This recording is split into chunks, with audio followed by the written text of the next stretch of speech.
രാവിലെ 10:15 കൂടിയിട്ടാണ് ഒരു ശബ്ദം കേട്ടത്. ഭൂമിക്കടിയിൽ നിന്നൊരു മുഴക്കം.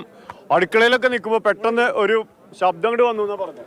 ഇതാ നെന്മേനി പഞ്ചായത്ത് പ്രസിഡന്റ് ഉണ്ട്, ബസ് അടിക്കല്ല, നമ്മുടെ ഷീലോച്ചി എങ്ങനെയായിരുന്നു, എന്താ പറയണ ആൾക്കാർ പറയുന്നത് 10:15 ഇവിടെ വലിയൊരു സൗണ്ട് ഉണ്ടായിന്ന് പറഞ്ഞിട്ടാണ് എന്നെ വിളിക്കുന്നത്.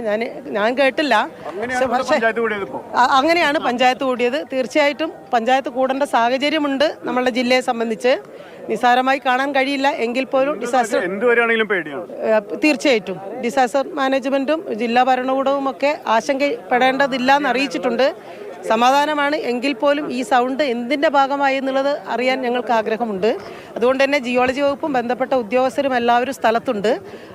അവരെന്താണോ പറയുന്നത് അതനുസരിച്ച്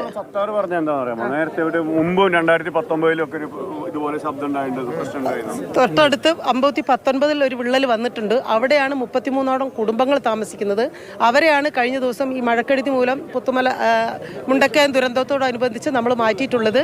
അവരെ തിരിച്ചിന്നലെ വീടുകളിലേക്ക് കൊണ്ടുപോയിട്ടേ ഉള്ളൂ. തീർച്ചയായിട്ടും ഇങ്ങനൊരു സാഹചര്യത്തിൽ അവരെ വീണ്ടും അവർക്ക് മാറാൻ തയ്യാറാണെങ്കിൽ നമ്മൾ മാറ്റിയേ പറ്റുള്ളൂ.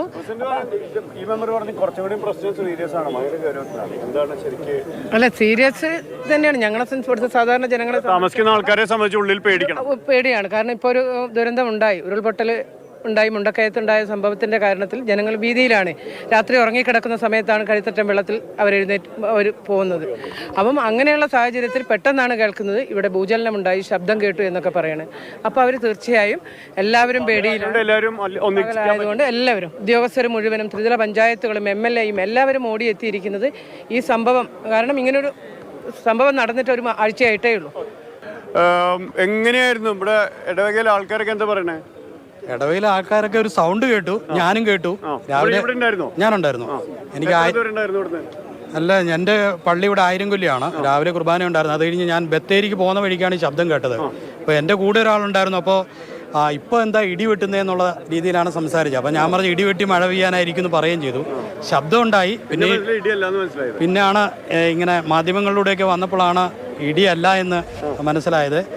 ഏതായാലും ഇതുമായിട്ട് ബന്ധപ്പെട്ട് ആശങ്കപ്പെടേണ്ട കാര്യങ്ങളൊന്നും ഇല്ല എന്നാണ് ഇതുവരെ നമുക്ക് മനസ്സിലാവുന്നത്. അതൊരാശ്വാസം.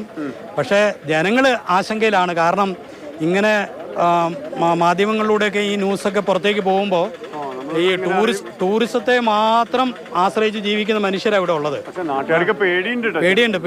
പേടിയുണ്ട്. പക്ഷെ അപ്പോൾ ഉപജീവന മാർഗവും കൂടെ നഷ്ടപ്പെടുന്നു എന്നുള്ളൊരു ചിന്ത കൂടി ഇതിന്റെ പിന്നിലുണ്ട്.